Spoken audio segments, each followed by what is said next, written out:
Bonjour mesdames et messieurs. C'est une occasion rare qui nous réunit aujourd'hui, puisque pendant 3 mois, le musée du Louvre va pouvoir présenter 119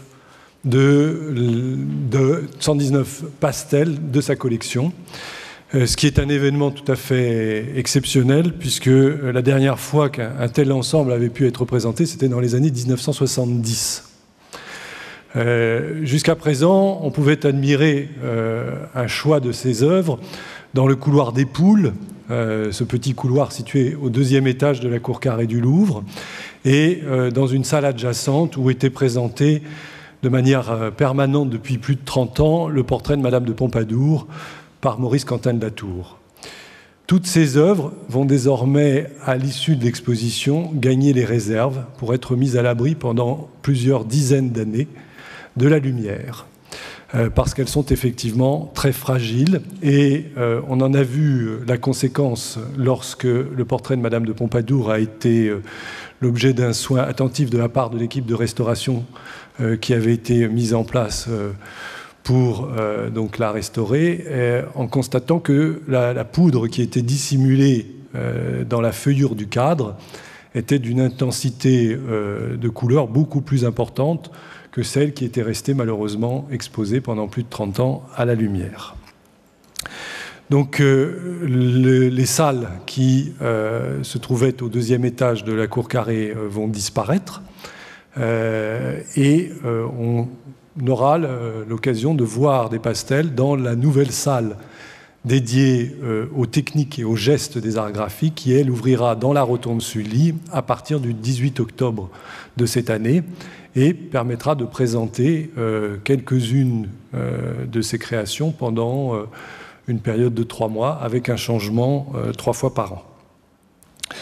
Le propos qui aujourd'hui nous réunit est lié à une longue campagne de restauration qui s'est engagée en 2012 et qui se poursuit encore, puisque les 159 pastels n'ont pas été tous restaurés. Vous pouvez en admirer 119. Il en reste un certain nombre qui sont en réserve, soit parce qu'ils sont de qualité très médiocre, soit parce qu'ils sont en très mauvais état et donc ne peuvent pas être présentés. Cette campagne, elle a été soutenue grâce aux American Friends of the Louvre, qui se sont associés à ce projet, grâce à la société Canson, qui a souhaité apporter son soutien dans la restauration du portrait de Madame de Pompadour par Maurice Quentin de la Tour, et grâce surtout à 2 mécènes new-yorkais, Mike et Joanne Kahn, qui ont été les bonnes fées de ce projet en prenant en charge la restauration de toutes les œuvres qui n'avaient pas trouvé de parrain. C'est aussi grâce à eux que le catalogue raisonné de la collection a pu être publié dans une édition tout en couleur, ce qui est un événement, puisque jusqu'à présent on travaillait sur le catalogue de 1972 qui était tout en noir et blanc, ce qui est un paradoxe pour le pastel, et dans une édition anglaise qui va être diffusée grâce aux presses de l'université de Yale. C'est autour de ce travail de restauration et d'étude de la collection que j'aimerais développer aujourd'hui cette conférence. Car à l'occasion donc de ces années de restauration et de ces années de recherche, eh bien, de très nombreuses découvertes ont pu être faites, et elles sont, pour nombre d'entre elles, présentées dans les espaces donc, de la Rotonde Sully, avec le choix de pastels montrés au public.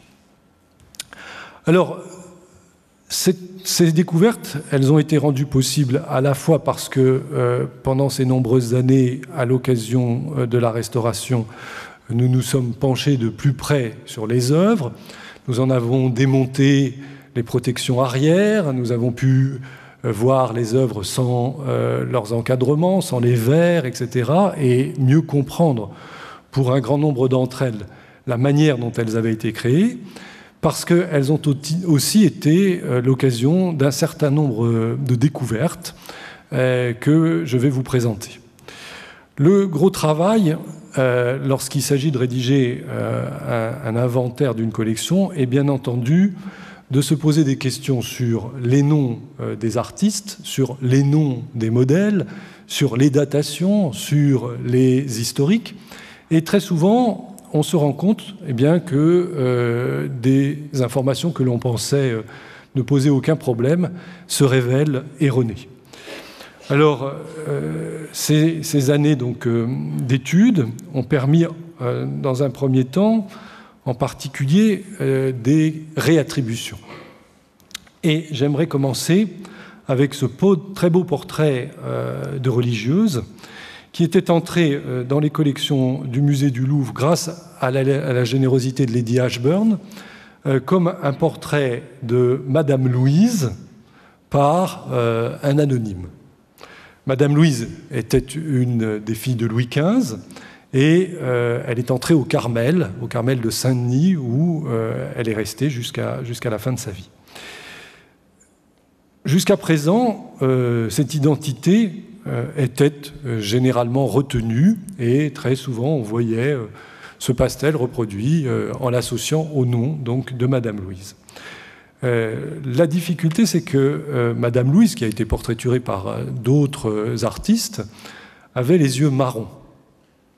Et que le modèle que vous avez devant les yeux a les pupilles de couleur bleue. Ce qui était un premier indice qui conduisait à se poser des questions sur la véritable identité de cette religieuse. La seconde question est qu'elle était carmélite, et qu'en l'occurrence, là, vous êtes avec un habit de sœur Augustine, et par conséquent, qu'il fallait revoir également la datation de cette œuvre, puisque Madame Louise entre au Carmel dans les années 1770, et qu'ici, nous sommes en présence d'une œuvre beaucoup plus tôt, au XVIIIe siècle, puisqu'il s'agit plutôt d'une œuvre des années 1730-1740. Et c'est une œuvre qui doit être rendue au plus célèbre de nos pastellistes, Maurice Quentin de la Tour. Pourquoi ? D'une part, parce que vous avez cette présence qui marque la plupart des portraits peints par la Tour, avec cette manière si particulière de capter le regard du visiteur par le regard du modèle, d'introduire au sein de ce regard une touche de gouache blanche qui vient accrocher la lumière, et surtout parce qu'il y a ce geste de la main qui vient s'appuyer sur la joue, et qui est une attitude que Maurice Quentin de la Tour a utilisée dans plusieurs de ses portraits, pour plusieurs de ses clients, pour plusieurs de ses modèles. Donc tous ces faisceaux d'indices, ainsi que la technique, m'ont conduit à rendre à la Tour ce très beau pastel, sans pouvoir percer l'identité de cette religieuse. On sait que la Tour entretenait des relations privilégiées avec les abbés, avec certaines religieuses, qu'il avait pour ami l'abbé Hubert, qu'il était très proche de l'abbé Leblanc, que dans sa famille, il avait plusieurs ecclésiastiques, en particulier un cousin, dont vous pouvez voir le portrait dans l'exposition. Il aimait la discussion avec ces gens d'église qui souvent n'étaient pas dépourvus d'un certain esprit caustique, et il a, tout au long de sa carrière, fixé leurs traits, sans doute aussi piqué par l'idée de pouvoir maîtriser une des couleurs les plus difficiles à utiliser en peinture comme dans l'art du pastel, qui est le noir.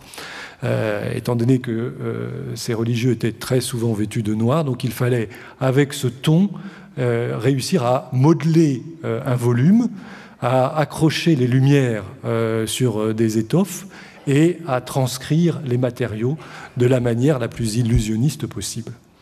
Ces yeux, je vous en montre d'autres, avec celui ici de Mademoiselle de La Fontaine-Solar, et vous voyez la manière très caractéristique de la Tour de poser ce point de lumière. Vous le trouvez également sur le visage de Louis XV, sur le magnifique pastel de 45, exposées également en ce moment. On a donné à Latour aussi des œuvres qui ne lui reviennent pas. Et c'était le cas de ces deux portraits qui sont donc les effigies d'Alexis Thomas Édouard Fossard de Roseville, qui était écuyer et avocat au Parlement de Paris, et de son épouse, Marguerite Angélique Collignon de Freneuse. Ces deux œuvres, lorsqu'on les regarde bien, ne présentent pas du tout le métier de Maurice Quentin de Latour. Ce sont des compositions qui sont beaucoup plus plates dans leur traitement et avec un rendu illusionniste qui est moins accentué que dans les pastels de Maurice Quentin de Latour. Par contre, elle présente une certaine parenté avec un très beau portrait qui est aujourd'hui conservé au musée Jacques-Marandré, qui pendant très longtemps a été présenté comme un portrait de Madame du Châtelet. Il n'en est rien. Et qui, pendant très longtemps aussi, a été présenté comme une œuvre de Maurice Quentin de Latour. Et lorsque on l'a étudiée de plus près, bien, on s'est rendu compte qu'elle était signée d'un autre artiste qui s'appelle Fray, qui est originaire d'Alsace et qui a très certainement été un des collaborateurs de Maurice Quentin de Latour, surtout au moment où Latour a renoncé à portraiturer les filles de France et qu'il a orienté l'administration des bâtiments vers Fray pour exécuter ses commandes. Et lorsqu'on compare les deux œuvres du Louvre avec le grand pastel du musée Jacques-Marandré, eh bien, on se rend compte que la technique est très proche et qu'il y a de fortes chances pour que Fray soit également l'auteur donc des portraits des Fossards de Roseville. À Latour, on avait donné le portrait de Nicole Ricard, cette fillette d'un parlementaire de Dijon. C'est une attribution également trop rapide. Latour a rarement portraituré les enfants. Il trouvait qu'ils n'avaient pas de personnalité, que le visage était trop doux, trop gentil, et qu'il avait du mal à, comme il le disait lui-même, à descendre au plus profond de ces modèles pour les emporter tout entiers, parce que ces enfants n'avaient pas connu les affres de la vie et ne présentaient pas encore cette psychologie qui était ce que Latour recherchait dans son travail. C'est une très jolie image avec tous ces petits accents graphiques dans le bonnet, dans les volants de dentelle qui viennent couvrir la capeline et qui me rappelle un autre portrait d'enfant conservé au musée de Boston et qui, lui, est signé de Simon Bernard Lenoir, qui a été un des grands pastellistes de la fin du XVIIIe siècle, travaillant d'abord à Paris, puis ensuite à Besançon, où il était devenu professeur à l'Académie de peinture et de dessin de Besançon. Ce travail est aussi, je vous l'ai dit, l'occasion de s'interroger sur les modèles. Et il a permis donc l'identification d'un certain nombre de ces modèles. En 1972, Geneviève Monnier reproduisait ces deux très beaux pastels de Rosalba Carriera comme une femme anonyme et une fillette anonyme accompagnée de son singe. À l'occasion des travaux conduits par Vincent Droguet, mon collègue du château de Fontainebleau, autour de la collection de peintures abritée à Fontainebleau, et en particulier au sujet de deux grands paysages vénitiens de Marieschi, il a pu retrouver l'inventaire des propriétaires de ces paysages qui étaient l'ambassadeur de France auprès de la République de Venise, monsieur Languet de Gergy, Jacques-Vincent Languet de Gergy. Et dans l'inventaire, eh bien, il a trouvé la mention de deux portraits au pastel de Rosalba Carriera, représentant Madame Languet de Gergy et sa fille. Ces œuvres n'étaient plus associées au nom Languet de Gergy, mais en reprenant donc les documents d'archives, on se rendait compte qu'elles avaient été saisies à l'occasion de la Révolution chez le marquis d'Avrincourt. Et en reprenant la généalogie du marquis d'Avrincourt, eh bien, on constate qu'il avait épousé la fille de M. Languet de Gergy. Et donc, c'est comme cela que ces deux pastels de la Tour, représentant Anne-Henri, épouse donc de Jacques-Vincent Languet de Gergy, et sa fille Antoinette Barbonne Thérèse Languet de Gergy, étaient entrés dans les collections nationales. Et donc, les noms ont pu être redonnés à ces deux modèles. Je vous montre des détails de leur visage et du petit singe qui vient agrémenter la composition. Autres œuvres qui avaient été déclassées, il s'agit ici de la petite oiselière et du dénicheur de merle, qui étaient classés comme copies d'après François Boucher. Or, lorsqu'on reprend l'historique de ces deux petits pastels, qui sont de très belle qualité, eh bien, on se rend compte qu'ils ont appartenu tout d'abord à l'un des grands amateurs du XVIIIe siècle, qui a été Blondel d'Azincourt, qui était proche de François Boucher, l'un de ses amis, et qui a collectionné tout au long de sa vie les œuvres de François Boucher. Et ces deux pastels apparaissent dans sa vente après décès le 18 avril 1770, qui avait été prisé par un des grands experts du temps, Pierre Rémy, sous le nom de François Boucher. Il passe ensuite dans les collections de Pierre-Marie Gaspard Grimaud, comte d'Orsay, et ils sont saisis au château d'Orsay le 18 septembre 1793, après que le comte d'Orsay soit parti en émigration. Et c'est au moment de la saisie qu'ils apparaissent donc comme copies d'après Boucher. Donc la personne qui était chargée de la saisie, au premier coup d'œil, ne les avait pas reconnus comme des originaux, et bien entendu n'en connaissait pas l'historique. Comte d'Orsay, bien entendu, mais Blondel d'Azincourt, non. Il existe deux autres versions de ces deux petits pastels qui sont peintes à l'huile sur toile et qui comptent au nombre de ces cartons de tapisserie que Boucher et ses collaborateurs ont été appelés à livrer pour la Manufacture royale des Gobelins, en particulier à la demande de Madame de Pompadour, qui aimait beaucoup les enfants Boucher et les avait introduits dans le décor de ses appartements au sein de ses différentes résidences. Donc peut-être s'agit-il ici des premiers exemplaires peints au pastel, qui feront ensuite l'objet de versions peintes à l'huile avec des variantes destinées à être tissées par la Manufacture des Gobelins. Ce travail de recherche est aussi l'occasion de très nombreuses rencontres, en particulier avec les personnes qui sont les descendants des donateurs de certains de ces pastels. Et c'est le cas avec le portrait de Théodore Lacroix et de son épouse Anne-Marie Allotte de Chancelet, accompagnée de sa fille Suzanne Félicité. Effectivement, grâce aux descendants des modèles, eh bien, j'en ai su davantage sur l'identité de ces deux personnages.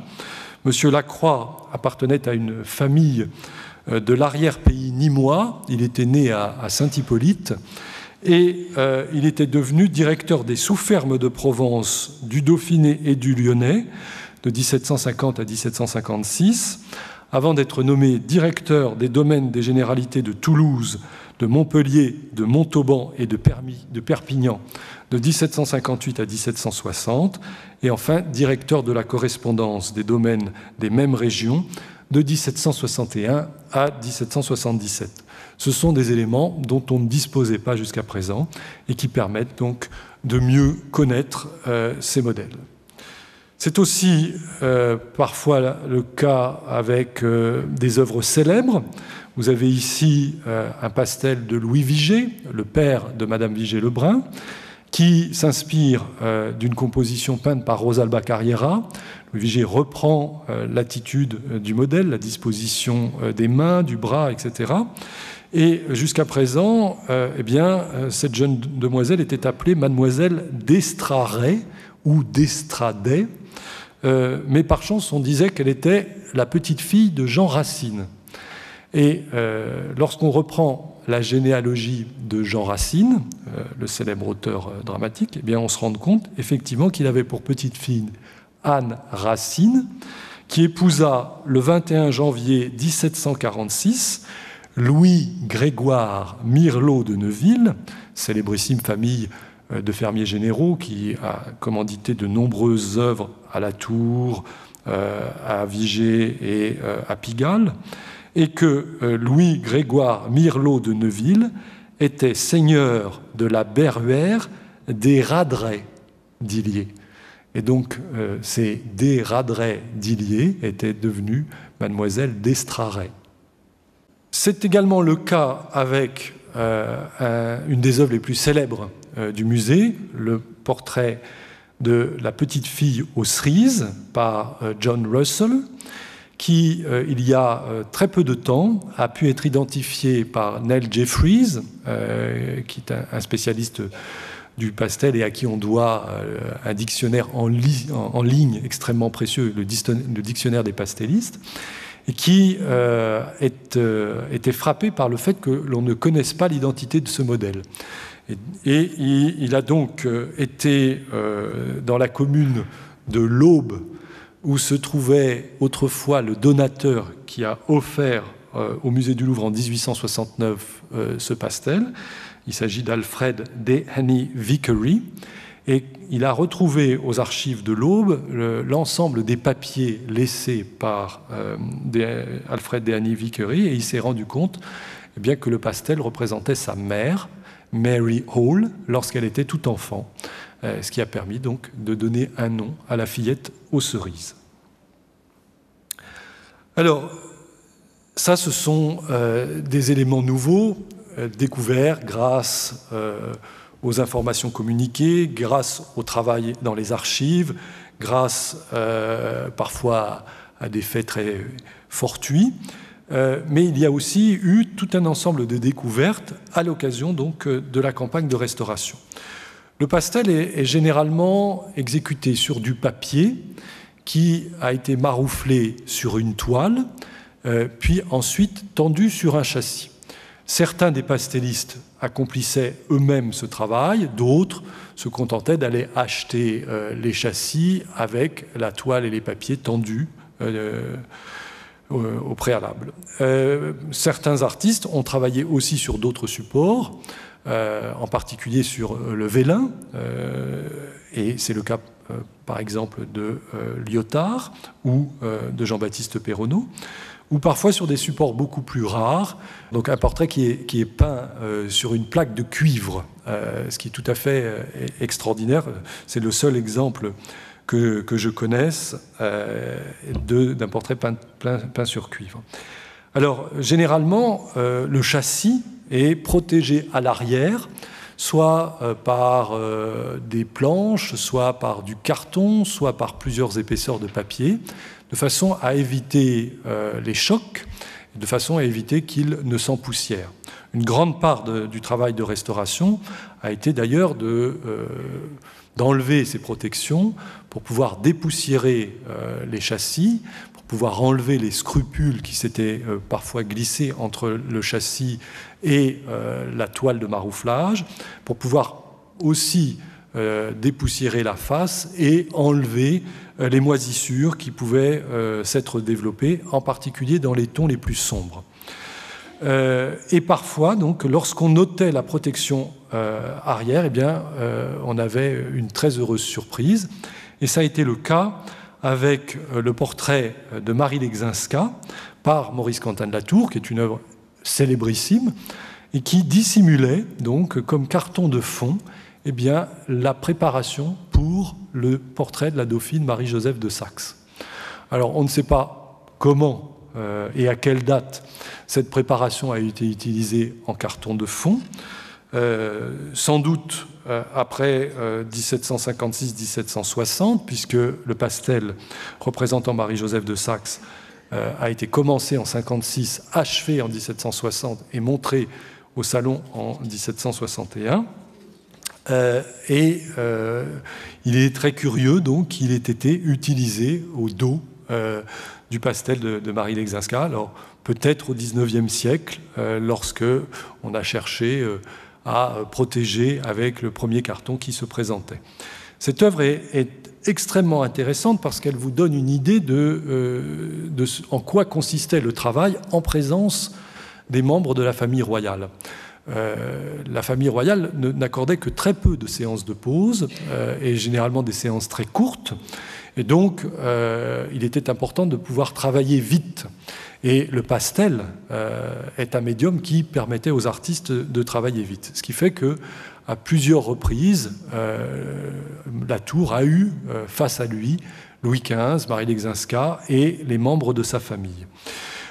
En présence donc de ces modèles, il ne pouvait que tracer rapidement les linéaments du visage, en essayant d'être le plus fidèle possible avec la réalité et en les rehaussant très très légèrement de couleurs, mais très peu de couleurs.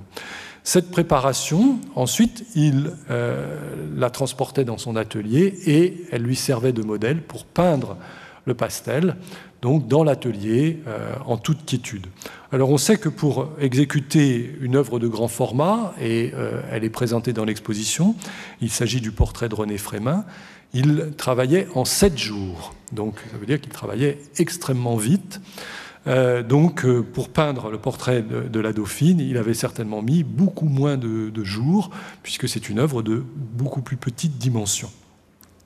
Ces préparations, elles sont importantes aussi pour comprendre le portrait de Madame de Pompadour. C'est une œuvre de très grand format, d'un format exceptionnel. Latour n'a peint que 3 très grands formats, qui sont le portrait du président de Rieux, gigantesque, qui est aujourd'hui conservé au musée Getty, le portrait de Madame de Pompadour et le portrait de Marie-Joseph de Saxe et du duc de Bourgogne, qui est conservé dans le fond d'atelier du musée de Saint-Quentin, qui est une œuvre qui est restée inachevée. Pour peindre le portrait de Madame de Pompadour, Latour s'est aidé de préparation. On sait, grâce à la correspondance qu'il a échangée avec le marquis de Marigny, qu'il y a eu 3 préparations. En 1952, Marigny, à la demande de sa sœur, écrit au pastelliste en lui demandant quand est-ce qu'il va enfin achever le portrait de la marquise. Et Latour répond qu'il est tout troublé parce qu'il a gâché ses préparations. Et effectivement, lorsqu'on observe les préparations qui sont aujourd'hui conservées au musée de Saint-Quentin, eh bien, on se rend compte que l'une d'entre elles est totalement ruinée, comme si elle avait été humidifiée et usée, que la seconde a été lourdement rechargée en pastel au point de perdre la ressemblance, et que la troisième, au contraire, est très très proche de celle du visage tel qu'il apparaît sur le pastel. Et lorsqu'on s'approche de ce pastel, et c'est pourquoi j'ai souhaité qu'il soit présenté avec une lumière légèrement rasante, eh bien, on se rend compte que l'artiste a peint le visage sur une pièce de papier qu'il a ensuite collée sur sa composition. Parce qu'effectivement, au XVIIIe siècle, aucun moulin à papier n'était capable de produire des feuilles de la dimension du pastel de Latour. Donc il lui a été nécessaire de maroufler 6 feuilles de papier bleu, réparties de manière longitudinale, superposées les unes au-dessus des autres, avec des joints qui, en particulier, passent au centre de la composition. Donc il savait parfaitement que s'il peignait le portrait, le visage au centre de sa composition, eh bien, il aurait le problème de la jointure des feuilles de papier. Donc il avait pris la décision, et il l'a fait pour plusieurs de ses grands portraits, de peindre le visage sur une feuille de papier différente qu'il est venu ensuite coller sur le support formé de 6 feuilles de papier. Alors, pour cette 4e préparation, eh bien, il avait simplement tracé à la pierre noire les traits du visage, parce que sinon il aurait été impossible, une fois chargé en pastel, de venir coller le morceau de papier. Il a décidé de le découper de manière inégale et il l'a défibré sur tout son pourtour, de façon à ce que le papier se colle parfaitement et ne crée pas une surépaisseur sur son pourtour et vienne bien épouser les autres feuilles de papier. Pour peindre cette 4e préparation, il a utilisé la 3e, aujourd'hui conservée au musée de Saint-Quentin. Et une fois cette 4e préparation, simplement à la pierre noire, collée sur sa composition, il a commencé à charger son pastel de couleurs pour donc achever la composition. Il a fait la même chose avec la main que vous avez sur l'écran, qui est également traitée sur une pièce de papier indépendante. C'est un artiste qui maîtrisait de manière magistrale le pastel et ce qui lui permettait même de corriger parfois le pastel, ce qui est extrêmement difficile parce qu'une fois que la poudre est posée, si on la gomme, on entraîne des désordres dans la composition et c'est irrémédiable. Et vous voyez qu'il a déplacé le tome 4 de l'encyclopédie qui à l'origine était légèrement plus à gauche, plus proche de l'esprit des lois. Et on devine encore, alors on ne le voit peut-être pas très bien sur la diapositive, mais on le voit bien sur le pastel, le titre encyclopédie posé sur une pièce de maroquin rouge à gauche du titre encyclopédie tel qu'on le voit aujourd'hui. Il a également modifié la position des mules que porte la marquise et vous voyez que pour ce faire, eh bien, il a abrasé la feuille de papier et c'est pourquoi vous avez un aspect pelucheux alors que le reste de la composition présente un aspect mat et plat pour eh bien, pouvoir redisposer d'une autre manière les pieds de son modèle. Alors c'est une œuvre qui, à l'origine, était beaucoup plus grande. Elle était de 10 cm plus large. On s'en est rendu compte tout simplement lorsque le pastel a été décadré et qu'on a constaté que les feuilles de papier d'œuvre eh bien, n'étaient pas rabattues sur le châssis, qu'on avait changé le châssis et qu'on avait découpé le pastel sur tout son pourtour pour pouvoir le mettre sur un nouveau châssis. Parce qu'à un moment de son histoire, ce pastel eh bien, a très certainement été abîmé. Il a été percé au niveau de l'œil droit de la marquise. Et il y a eu une opération, une tentative de restauration. Or, comme le visage était placé derrière le châssis, il a été nécessaire donc de découper le pastel pour pouvoir intervenir par l'arrière. Et vous voyez donc que les restaurateurs du temps ont découpé là où l'étoile de marouflage et ensuite ont cherché à amincir les papiers de protection pour pouvoir atteindre le papier de l'œuvre et peut-être tenter de remettre dans le plan la déchirure. C'est une opération qui a été abandonnée et finalement le restaurateur est intervenu par la face et a rechargé en pastel l'endroit de la déchirure. Et quand on regarde de très près cette œuvre, eh bien, on voit effectivement qu'il y a des modifications dans sa teinte. Alors d'autres trouvailles, célébrissime pastel de Rosalba Carriera qui séjourne à Paris en 1721, qui, à l'invitation de Pierre Crozat, le collectionneur, qui est reçu à l'Académie royale de peinture et de sculpture sur son talent, sans présenter d'œuvre, et qui, après être donc rentré à Venise, décide d'offrir à l'Académie un pastel représentant une nymphe de la suite d'Apollon. Alors ce pastel est resté à l'admiration des visiteurs de l'Académie tout au long de l'Ancien Régime. Il a d'ailleurs servi de modèle à Maurice Quentin de la Tour qui s'en est inspiré pour des études qui sont aujourd'hui conservées à Saint-Quentin. Et à l'occasion de la restauration, donc, lorsqu'on a démonté le carton de protection, eh bien, la restauratrice a été intriguée par la présence d'un petit morceau de papier qui s'était glissé entre le châssis et la toile de marouflage. Et lorsqu'elle a enlevé le petit morceau de papier, voici ce qu'on a trouvé. Une petite estampe qui est dédiée aux rois mages, Gaspard, Melchior et Balthazar, et qui témoigne de la profonde piété de Rosalba Carriera, qui, lorsqu'elle faisait voyager ses pastels, voulait les mettre sous la protection des rois mages pour qu'ils ne soient pas abîmés dans le transport.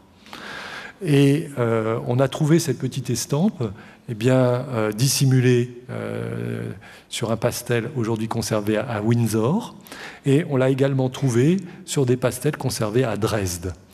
Donc depuis 1722, la petite gravure était cachée aux yeux de tous et protégeait le pastel.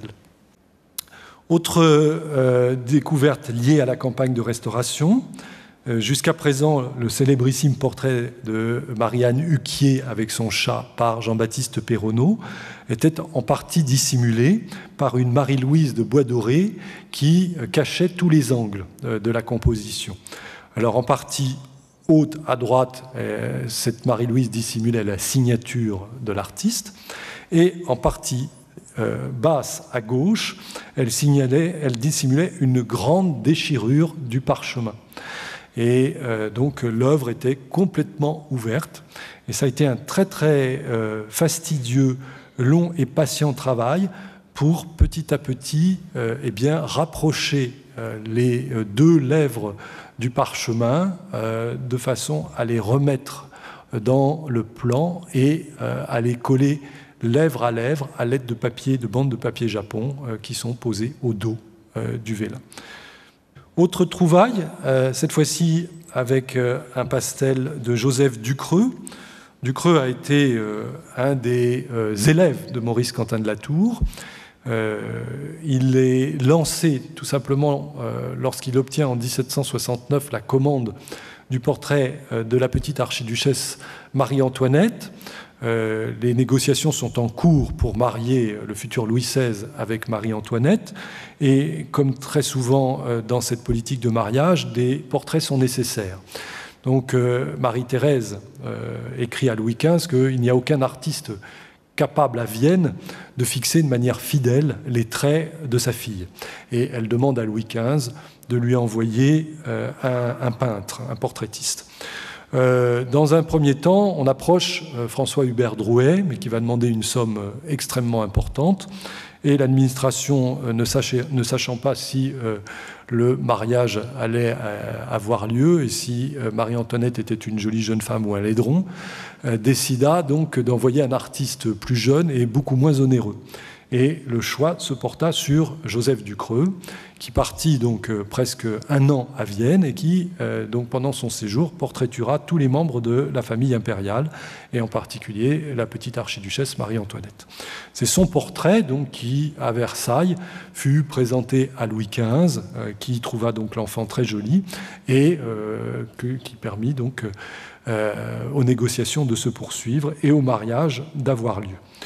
Alors, Ducreux, dans les années qui suivirent, se vanta auprès de sa clientèle d'avoir été le portraitiste, effectivement, de Marie-Antoinette et des membres de la famille impériale.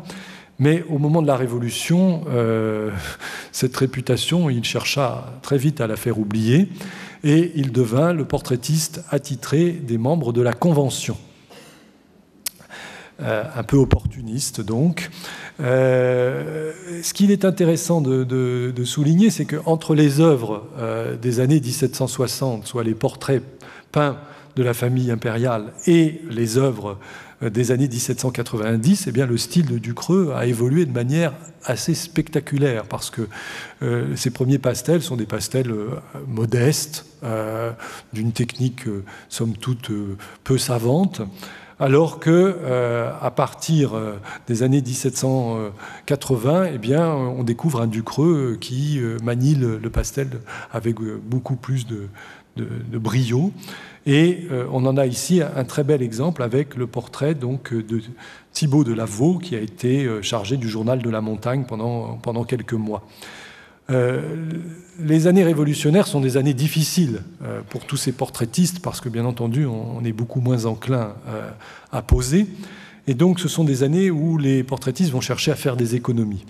Et Ducreux va faire des économies en ne marouflant plus ses feuilles de papier sur des toiles, mais sur ses propres œuvres. Et lorsqu'on a démonté donc, les protections arrière, eh bien, est apparu des académies qu'il avait pris dans son atelier et qu'il avait donc collé sur les feuilles de papier d'œuvre pour faire une espèce de renfort. Et en guise de protection du châssis, il avait fait également le même sandwich d'académie et utilisé donc pour éviter que la poussière ne pénètre à l'intérieur du montage. Et là, vous voyez donc une de ces académies. Montrer des pastels, c'est aussi l'occasion de montrer de très belles bordures, parce que très souvent, ces œuvres ont la chance d'être encore dans leurs bordures d'origine. Et l'exposition est éblouissante aussi dans le domaine de l'art de l'encadrement. Vous avez ici une œuvre qui est peut-être de Carême, mais vous avez surtout une somptueuse bordure qui date du tout début du XVIIIe siècle ou de la fin du XVIIe siècle, et dont le dessin a sans doute été donné par Oppenor, qui a été un des grands ornemanistes de la fin du XVIIe et du début du XVIIIe siècle. C'est aussi l'occasion de montrer les œuvres nouvelles, celles qui ont été acquises, parce que le fonds du musée du Louvre résulte de 4 ensembles. Le premier, je vous en ai déjà parlé, ce sont les collections de l'Académie royale de peinture et de sculpture qui se trouvaient au sein du musée du Louvre et qui, donc, au moment de la Révolution, ont été naturellement intégrées dans les collections du Muséum central des arts. Le second ensemble, c'est les saisies d'émigrés qui sont arrivées donc, également au Palais du Louvre, et vous avez pu découvrir les 2 pastels de Rosalba Carriera. Le troisième, ce sont les collections royales qui étaient restées à Versailles et qui vont quitter Versailles en 1823 pour rejoindre le Louvre. Et le quatrième, eh bien, ce sont toutes les acquisitions et tous les dons qui ont été ensuite conduits à partir de 1823 et jusqu'à nos jours.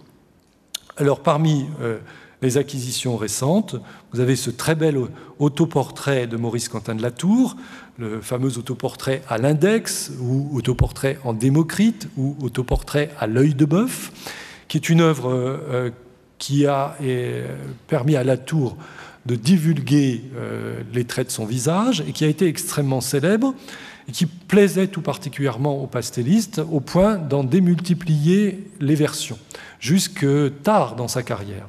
Et là, il s'agit non pas, comme on a parfois pu l'écrire, de la version peinte, de la première version, celle qui a été montrée au Salon en 1737, mais très certainement d'une des répliques postérieures et qui avait été offerte à un ami de la Tour qui était lui-même pastelliste et qui est le fameux Jacques Nelson, qui était en même temps le responsable de l'atelier des teintures de la Manufacture royale des Gobelins.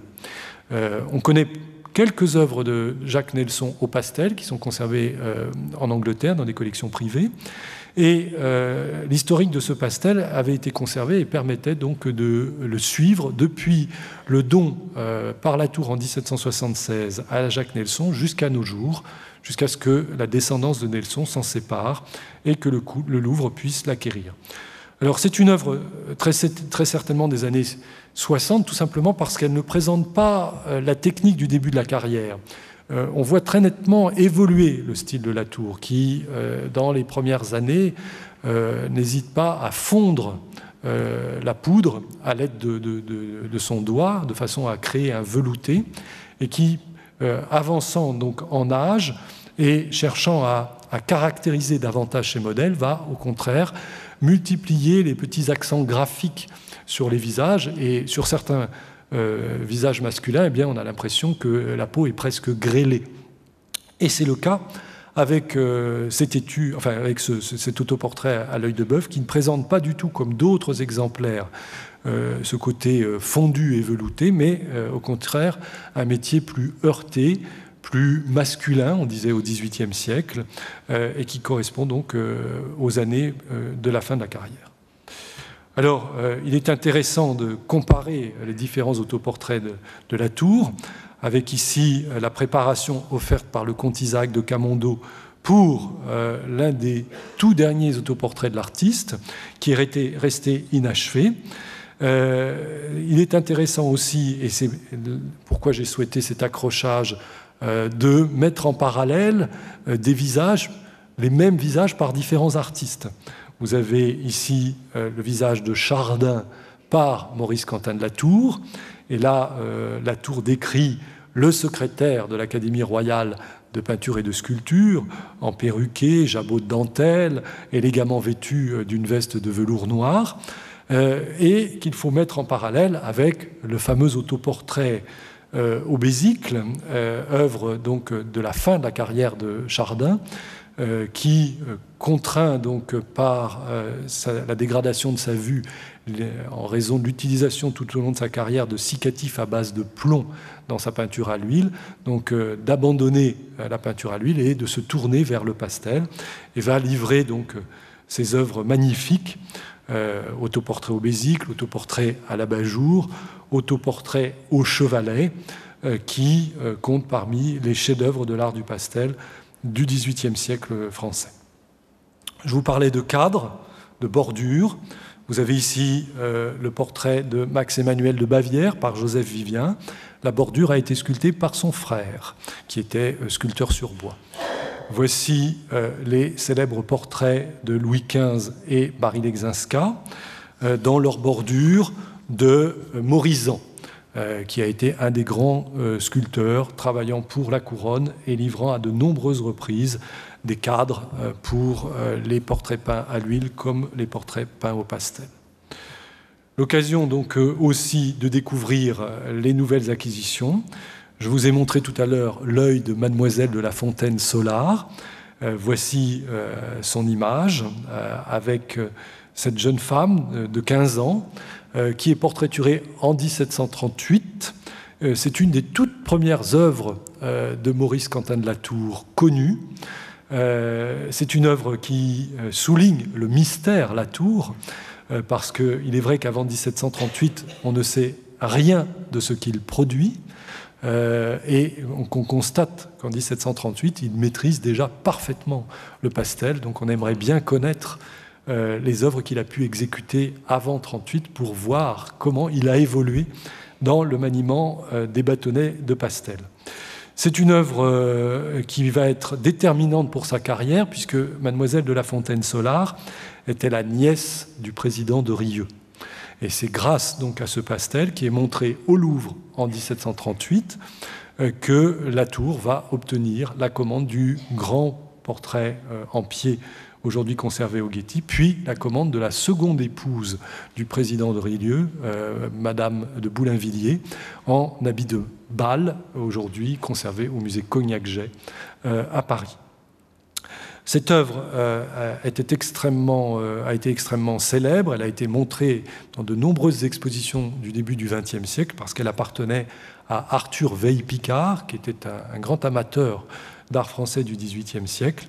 Et elle a donc pu rejoindre les 21 autres pastels de La Tour conservés au Louvre il y a quelque temps.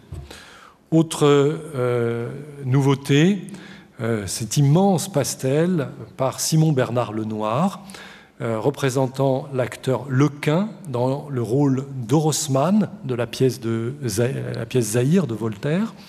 C'est une œuvre de très grande dimension et qui a la particularité d'avoir été exécutée au pastel, mais aussi à la gouache. Et lorsque vous la regarderez et que vous vous approcherez de l'habit de théâtre, vous constaterez que l'ensemble des roues jaunes sont des roues de gouache qui sont posées en épaisseur et qui sont là pour transcrire le scintillement de cet habit de théâtre que portait Lequin. Lequin et le pastelliste s'entendaient très très bien. Lenoir a produit plusieurs effigies de Lequin, presque une dizaine, et il existe une version à l'huile de ce pastel qui est conservée dans les collections de la Comédie Française. Autre acquisition récente qui avait été présentée à l'occasion de la rétrospective Vigée-Lebrun au Grand Palais, le portrait de Louis d'Orléans, surnommé le Gros-Duc, et de son épouse morganatique, Madame de Montesson. Ce sont des œuvres tout à fait emblématiques des portraits de cour que peint Madame Vigée-Lebrun. Elle a été appelée à en faire plusieurs exemplaires. Le premier exemplaire, qui coûtait 460 livres, montrait le Gros-Duc avec la toison d'or, beaucoup plus de décoration. Et c'est à partir de ce premier portrait qu'elle a livré ensuite des répliques simplifiées, pour lesquelles elle demandait 360 livres. Alors, je vous donne aussi un ordre d'idée. Maurice Quentin de la Tour, dans ses années de gloire, pour un portrait en buste avec les mains, demande 1200 livres. L'Espinasse d'Arlet, qui propose le portrait de Madame de Pompadour au musée du Louvre en 1796, indique qu'il avait été payé à l'artiste 24 000 livres. Ce sont des sommes colossales pour l'époque, puisque on loue un hôtel particulier dans le nouveau quartier des Champs-Élysées à la fin du XVIIIe siècle pour environ 160 livres par an. Autre merveille, le portrait de Pigalle, le sculpteur, par Marie-Suzanne Rosselin, l'épouse d'Alexandre Rosselin. C'est une œuvre qui lui permet d'entrer à l'Académie en 1770 et qui va susciter l'inquiétude des membres masculins de cette Académie, qui voient que ces femmes artistes les égalent dans l'art du portrait et dans l'art du pastel. Et il est vrai que Madame Rosselin a été une des très grandes pastellistes de la fin du XVIIIe siècle. Malheureusement, elle est morte très jeune, des suites d'un cancer du sein. Et donc aujourd'hui, son œuvre est extrêmement réduite. Mais vous voyez combien elle sait transcrire à la fois le point de dentelle et les effets moirés des soieries noires ou bleues. Cette maîtrise va conduire l'Académie à limiter le nombre de femmes admises en ses rangs à 4. Enfin, l'exposition est l'occasion d'attirer à nouveau l'attention sur un certain nombre de pastels qui n'appartiennent pas au musée du Louvre, qui n'appartiennent pas à l'État, qui nous ont été confiés en 1949, puisqu'il s'agit des œuvres issues de la récupération artistique, donc des œuvres spoliées pendant la dernière guerre et qui sont en attente donc de leur légitime propriétaire. J'aurais dû mettre en gros au-dessus en recherche de propriétaire. Mais enfin bon, j'explique clairement dans le panneau didactique la nature de ces œuvres et elles sont présentées sous les noms d'artistes et les noms de modèles tels qu'on nous les a communiqués en 1949. Parce que si effectivement un descendant des propriétaires les a connus sous le nom de Latour ou le nom de Madame de Bonron, etc., il faut que ces éléments puissent être communiqués de façon à éventuellement donc, pouvoir les restituer. Alors, il y a encore quelques semaines, il y avait 10 pastels à restituer.